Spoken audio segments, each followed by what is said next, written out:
It's the end of November. December is just around the corner, and this is a great time to talk about holiday content because obviously the end of the year is here, and that means end of the year celebrations are here. But you can do more than just throwing up Happy Thanksgiving messages or Merry Christmas messages. And Debbie DeWitt, Marketing Communications Manager for Visix, is here with me today on the podcast with lots of ideas. Thanks for talking to me today, Deb. Thanks, Derek. It's great to be here. I'd like to thank Deb for talking to me, and of course everybody out there for listening. Don't forget you can subscribe and you can follow along with a transcript on the Visix website that has plenty of helpful links as well. Whether you're using digital signage or not, our podcast gives you practical tips for communications and content to better engage your audience. I'm Derek DeWitt. Welcome to Digital Signage Done Right. I rather think holidays is kind of really one of the easiest topics for digital signage content that you can come up with. Yeah, absolutely. It's great because you can plan it all out. You can design and schedule them all in advance because you know when they're going to happen. Right, exactly, yeah. Obviously, we need a little basic design advice because, as we know, sometimes people in charge of a digital signage system that maybe aren't trained in that sort of a thing. One thing you want to think about is you want images and colors that communicate the particular season or holiday that you're trying to talk about. Yeah, absolutely. And we've got a couple of other episodes that talk about design advice. But for holidays, I think one of the big things you can do is change your layout background. I mean, maybe you use a different animation, or if you're not using animation, add it in. You can have snow falling, you can have leaves blowing, things like that. And also, there are a lot of great sites out there with royalty-free images like Pixabay and others, and they have images and videos that you can use. You know, as long as you're not selling anything, you can get the royalty-free ones. You can put those right in Access TV Design. Right. And of course, you want to localize the content, make it specific to your geographical location and obviously your audience. And you want to be inclusive. Don't just do Merry Christmas, you know? Yeah, I think that's really important. But I would say it doesn't mean you can't show one country's holidays to another audience. It can be fun to cross-pollinate that way. Yeah, obviously, it's better to cover everyone than to end up ignoring or marginalizing somebody who's in your audience. Yeah, and like you had mentioned, you know, in this episode, we're talking a lot about Thanksgiving and Christmas, but these ideas should inspire you for all different holidays, especially ones that also occur in December. There's a lot more than just Christmas and the traditional holiday seasons for Western countries. And, you know, year-round as well.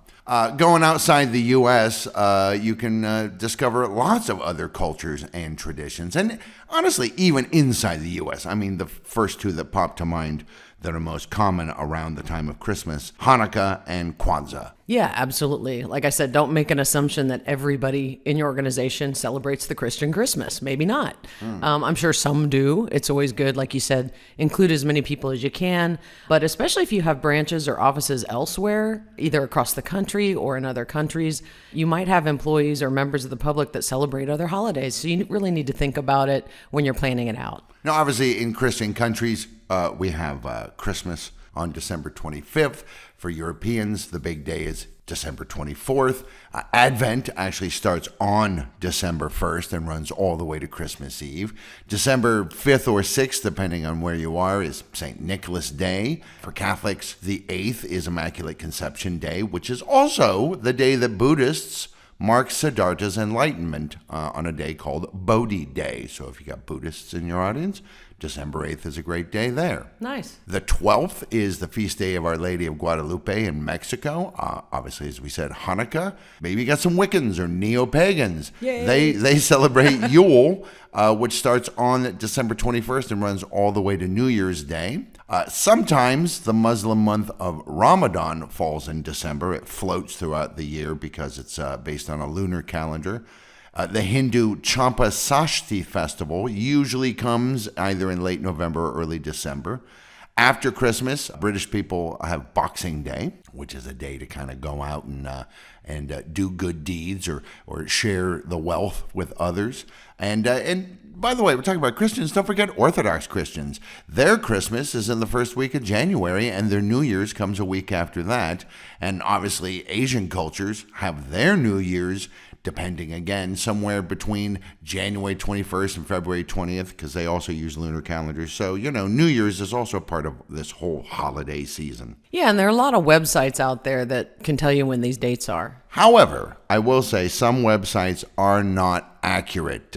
Sadly, the web is full of a lot of inaccurate information. An example is that Bodhi Day I mentioned, which is December 8th, but some websites have it as December 18th. I feel like that was probably just a typo, but it's there on the website. So don't just use the very first source that you find, or find a source that is known to be reliable and accurate, and then you can go ahead and use that. If there are Buddhists among the people you're trying to communicate to, and you know that, ask them, when is Bodhi Day? Do you know?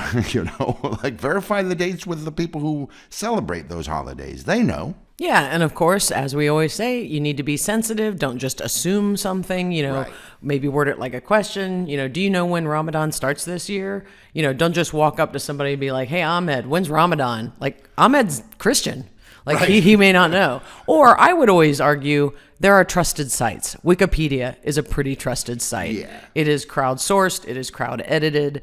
I think you can probably find it online without having to, walk around and ask. Yeah, that's true. And you might even find, like we said, colors. Obviously, Christmas, it's green and red, which are opposites, which is interesting. But other cultures and other holidays may have certain colors associated with those days as well. So just do the research and make it all match up. Yeah, and I think it can be fun too to go through, you can do different styles. Christmas imagery has changed a lot, quite frankly, since Christmas became a thing. We think it's always been around, but it always hasn't. And the imagery, that the bearded Santa that we all have in our heads is actually kind of modern, and you could actually go back and get some different imagery. So you can really have fun with it. That's true. You could also, if you wanted to, you could educate people about the origins of these things. How many people out there actually know that St. Nicholas, who is kind of sort of who Santa Claus is based on, was actually a Greek guy born in Turkey, Right. Now, apart from just this end of the year stuff, there are holidays all year round, like every day. Yeah, and every day has multiple days. So a lot of them are, obviously very recognized, even observed with school closings, things like that. But some of them are just fun ones. And it's like, again, this is why I really recommend holiday content, especially for those people who are struggling to kind of keep things new and fresh on their screens. So, almost every day celebrates something or someone. There's a website out there called National Today, and again, we'll have a link. It's a good way to search for holidays because you can just look at what's up today. That's not in advance, but you could do it last minute. You can also search by month or by day and by types of holidays. And then they also have another one, which is famous people's birthdays. So you could always do something fun like that. Right, especially if that particular person is relevant to your organization. If there's a famous educator and you're a university, especially if it's somebody who went to your university or a Nobel Prize winner from your school or whatever, hey, mention their birthday. Why not? Yeah, and I think it's fun to include a quote if they've got something they've said that's either fun or inspirational. But again, verify that they really said that. Don't just grab a meme off Facebook, Deb mentioned National Today. There are other websites out there. NationalDayCalendar.com has some fun ones, as does Days of the Year. And, some of them are, we don't want to call them holidays, but they're days that mark a certain thing. Some of my favorites are May 4th, Star Wars Day. It's a bit of a pun on May the 4th be with you. And also with you. Also with you. And Talk Like a Pirate Day, which is September 19th every year, where you're supposed to talk like a cliche pirate. We should do a podcast on that day in pirate speak. Just in pirate speech. For your math nerds out there, there's Pi Day, P-I Day, which is March 14th or 3/14 in the American way of doing things. And if you know what pi is, then that makes sense. Always good to include the nerds. Well, today is National Cake Day. Tomorrow is National Craft Jerky Day. Craft jerky. Craft jerky. So what is that, like venison and bison? I don't know, or just, artisans making jerky.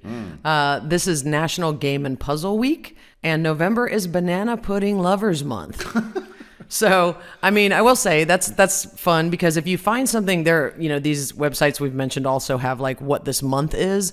Monthly celebrations or themes lend themselves to a campaign. So that's a really nice way to do something like every Friday about it. Use a visual theme, do weekly trivia, put up recipes or traditions. It just lends itself to more content than just a single message. But here's the thing. Don't just do Banana Pudding Lovers Month if you're the only person that likes banana pudding. Like I personally don't particularly like it. So I would go, ugh, right? Ask yourself for each one of these, which would be interesting to your viewers. Know your audience. And also, there are so many of these, you can't possibly put them all up. So figure out what your audience likes and then try and tailor your content to them. I mean, we preach that all the time on here, but I'd say even within the campaigns or within that holiday message, what's interesting to your audience? I mean, some basic things, some examples that we've done at Visix and things. So for the 4th of July, Independence Day, we make sure to put up a link to fireworks safety tips. Oh, there you go. When it comes to Easter, we put up a bunny adoption warning because most bunnies that get bought for Easter get dumped after Easter. So, we put up the Happy Easter, but then we have a link that goes with it because we publish all of our stuff to our intranet as well. You can have some quotes from Martin Luther King Jr. on his day, put up some fun facts about Pride Month, tell a little bit about its history. I mean, there are tons of listicles out there about this stuff, especially as those holidays start to approach. And at the beginning of the year, a lot of people, it's kind of slow in the news cycle usually. And a lot of people come up with, hey, these are the craziest holidays this year or something like that. So you'll find lots and lots of lists out there. Yeah, there's definitely a lot of source material you can pull from. First off, the basics. These are your observed or national holiday messages that you post each month or week or on the day of the holiday. Bank closing, schools are closed, but even things where that doesn't happen, but everybody knows them, like Flag Day or Arbor Day. Yeah, and I will say you mentioned, put them up the week or the day of the holiday. It's more fun and engaging to cover at least the week instead of just putting it up the day of. Because hey, surprise, it's Arbor Day. Yeah, well, you may have people who are out of the office or off campus, so you definitely want to give it a few days run. Probably stick it up on your intranet as well. You can stick it up in your digital signage HTML feed. And stick it up on the intranet so people working from home also can be informed. Yeah, and very quickly, I'll just mention that we actually have 35 free holiday message designs already done for you, ready to be posted. Those are in the resources section of our website. You can just go on there and grab those. Right, and as I mentioned, bank holidays, school closings, office closings, and so on. Obviously, people are going to need to know about these, and, a little advance notice would be good. Yeah, definitely. And in addition to putting up the individual closings, I would go ahead and put like a full list of holiday closings that shows up at least a couple times a month. There may be things going on in the community as well, like, I don't know, there's a Labor Day parade or, whatever, Memorial Day parade, a Thanksgiving parade in your town or city. Maybe the local ice skating rink is opening and it becomes a big deal. So things like that, while not technically holidays, are events. Well, they're related to holidays in a lot of ways or in a lot of times. So I think that's good for that campaign we were talking about. Mm-hmm. The other thing I'll say is think about doing a countdown to the holiday or the closing or the event, whatever it is.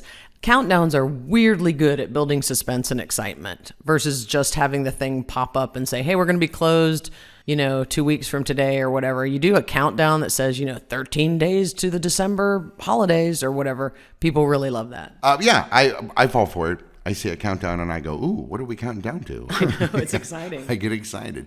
Even get more local than that. When's the office holiday party? What are the rules for Secret Santa or for Toys for Tots or something like that? Yeah, and around those end of year holidays and also around summer, especially for schools and school districts or universities, there are going to be a lot of people on vacation. They're going to take vacation. They're going to be going off. So a great thing to show on your screens year round is a list of who's out of the office, unless it's a giant list.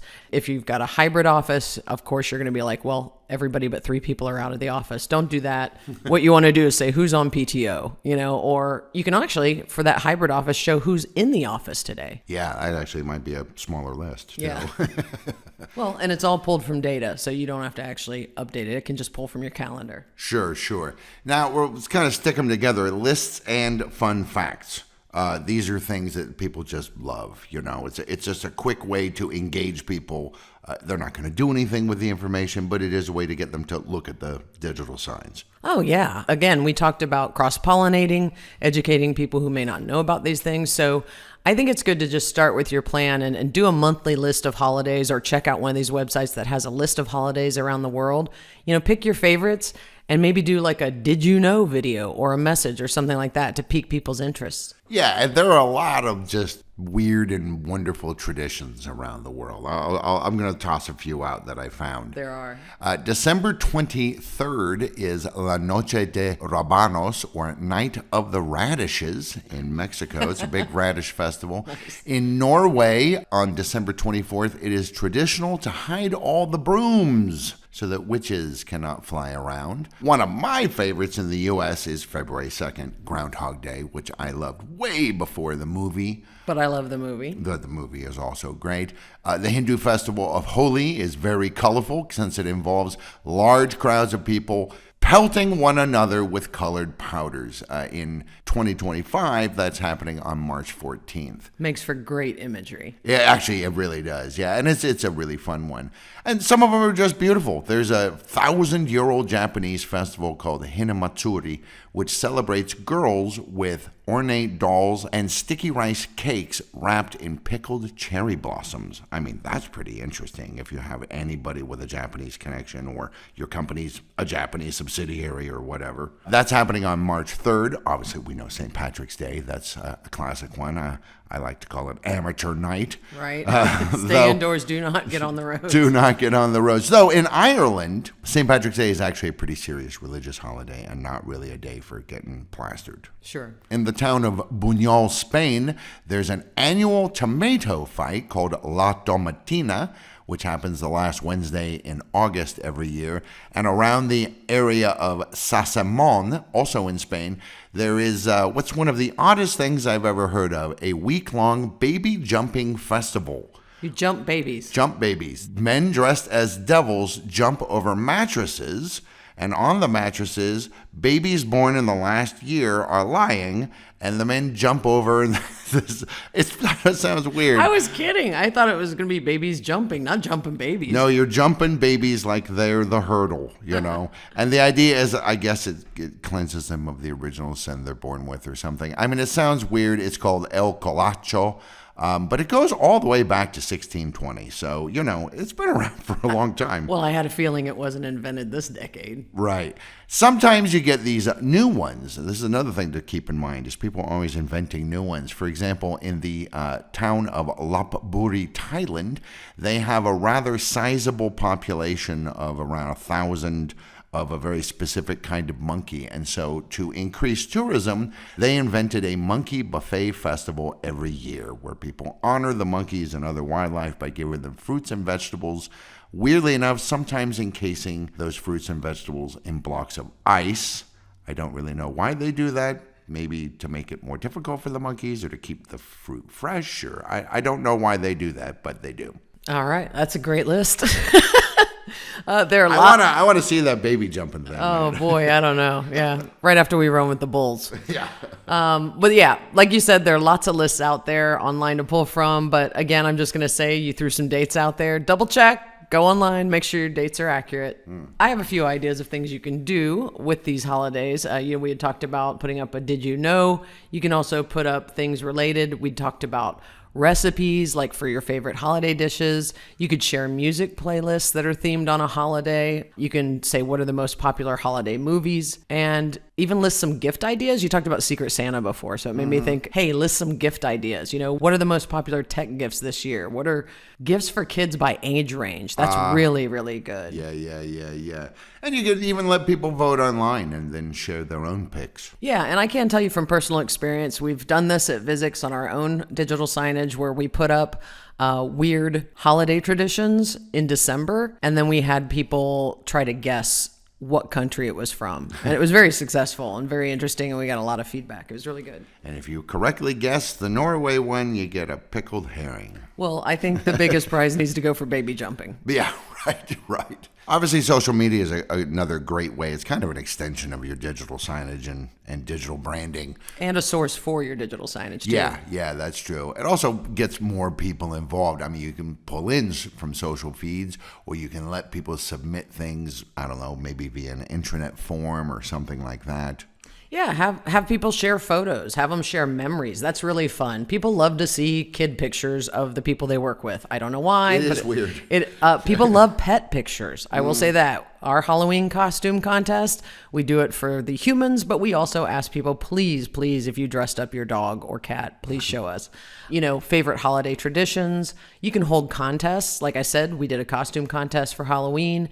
An ugly sweater contest or festive sweater contest is very popular. You can do gingerbread or cookie decorating. And some of this people will do on their own. One year what we did is we bought these little cookie kits, little gingerbread cookie kits, and sent them to everybody. They were, like under $10 each or something. And then had everybody submit their photos. House decorations, for Halloween, your lights for Christmas, or at the holidays, whatever you're celebrating. Those can all be very popular. And of course, you and your whole family covered in lots of splashes of color after Holi. Yeah, exactly. I mean, it's great if you go out and participate in one of those community events we talked about. Maybe your kid was in the parade, the Thanksgiving Day parade. God, I hope that she was dressed as a little turkey. That would be awesome. But, send those photos in. People are very interested in that kind of thing. Another one that's fun is ask people if they have New Year's resolutions. Now, that one, again, post it on your screens, but make sure it's also on your intranet, somewhere that people can comment and do feedback, or like we said, on a social media portal. Sure. And, New Year's resolutions, I know a lot of people do them. My resolution every year is to make no resolutions, and I am successful at every single year. But I know a lot of people use this as an opportunity to kind of kickstart themselves to eat healthier and exercise and things like this. So it's actually a really good opportunity to promote health and wellness programs, gym memberships, advice, things like this. Hey, don't forget, do desk stretches, or if your organization has some kind of codified program, here's how you do it, or who knows, maybe even you could have like a New Year's resolution discount or something. Actually, it's funny you say that. My New Year's resolution is that we should publish a DSDR episode about health and wellness messaging in January. Oh, well, there you go. Perfect. It's absolutely perfect. Obviously, when we think of things like Christmas and many of these other ones, it's the season of shopping and gluttony. And you can advertise that sort of thing. Local vendors and partners, or if you happen to have on-site shops or venues, you can show promotions, you can show discounts, you can show maybe a way to get gift cards, handing out gift cards, and so on. A lot of places, especially at the end of the year, they'll do clearances. Campus bookstores, hey, we have all this old corporate swag. We're getting rid of our 2024 t-shirts in preparation for the 2025 t-shirts, so we're giving them away, or we're selling them for $1 a piece or whatever. These are also just great things to stick up on the signs. Yeah, absolutely. And, we're talking about retail here. And when we say that, it doesn't always have to mean a mall or a retail shop. You might have retail facets within your campus. For example, you can have menu boards with special holiday items. I know, my God, if we have to hear about the pumpkin spice latte one more time Which, at by Starbucks. the way, are not good. I do not like them. Okay, It's official. Don't alienate our listeners. If you like them, more power to you. You can have mine, because I don't like them. There you go. One of the other ideas is it's a great time for people to cash in loyalty programs, rewards, or sign up for a loyalty program, and some even corporations have an online store where you get points and things, and then you can, get that corporate swag. So it's a great time to start promoting that. Make sure people know what's available. If they're not taking advantage of it, ask them why. Try and encourage them to do that. Also, make sure you're showing any promotions that you're offering to your customers so your employees know what you're advertising out there. Since this episode is going up in late November, though, the thing that's on everybody's minds right now is Thanksgiving, and then obviously Christmas. December in the U.S. is the national month of giving, after all. So, why not? Thanksgiving. Thank your employees and your customers and your students and your visitors and all this. Thank you for being a part of our organization. Thank you for participating. Thank you for all the good work you do, or for, buying our stuff. I think this really it's no skin off your nose, and it really adds a nice element, I think. It kind of builds, authenticity if you're doing it right and you mean it. And it just creates a little sense of community, which we now know is part of how people become engaged. Yeah, absolutely. And you mentioned authenticity. I think that's the whole point. This is not something that you want to design and schedule in February. This needs to be thought out. You need to be thoughtful while you're thanking people. What are you thanking them for? Show some KPIs, show some goals they achieved. Right, specific stuff from that year. Yeah, absolutely. Share testimonials and comments from clients. Have some internal shout outs. We talk about that a lot. We thank our development team because they don't interface with clients, but they are making our product. They are satisfying what we need, so highlight those end of year goals reached. Make sure you point out any awards or honors that were received, and things like people going out and get a project management certificate, people getting credentials, things like that, or even just retaining those credentials. I think those are all great things to thank people for. Yeah, I think so. And of course, everybody has something that they're thankful for in their lives. When we were kids, we did the little hand turkey, and we had to write 5 or 6 things that we were thankful for. Yeah. Again, you can poll your audience, ask them what are they thankful for. And that also interfaces quite nicely with social media. Yeah, absolutely. We always say anytime you can get the audience involved in generating your content, that's fantastic. And it's less work for you. That's true. That's true. Charity drives, if December's the National Month of Giving, or you're thinking about Thanksgiving, at Visix, we do what we call the Helping Hands charity drive. Instead of the corporate office just donating to whoever they choose, what we do is we let our employees go out and donate, and then Visix matches up to a certain amount total. So, you can do things like food drives, even blood donation. I think Red Cross or someone will come to your facility in a portable blood donation van. I hope they bring those little powdered sugar cookies. Yeah, juice and cookies are a must. You can do Toys for Tots. You can do a coat drive, to give to even Salvation Army. We're talking about winter here, but really when you think about Labor Day or September when people are going back to school, teachers might need help with school supplies or art supplies. So you could do a drive for that. So again, we've been talking a lot about November, December here, but charity drives are something you can do throughout the year. And as we said, there's something every day. Most of them are joyful in some way. They're about joy. They're about cheer. Sometimes they're about remembrance, like Juneteenth or Memorial Day. But even on those more sober sort of holidays, you can engage and educate your audience nonetheless. It doesn't have to be a downer. It can be uplifting, heartfelt, and, let's not forget the sacrifices that some people have made. Provided, of course, that's appropriate for your audience.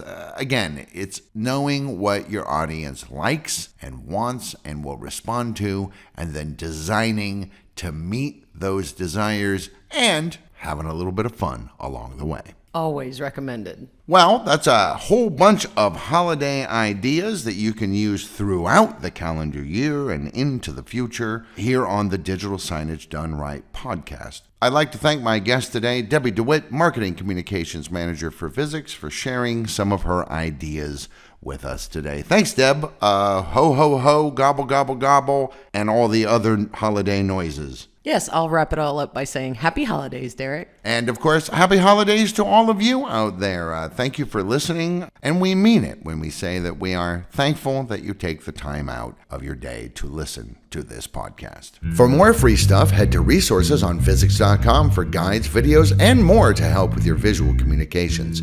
Please subscribe and share, and contact us for information about our digital signage solutions.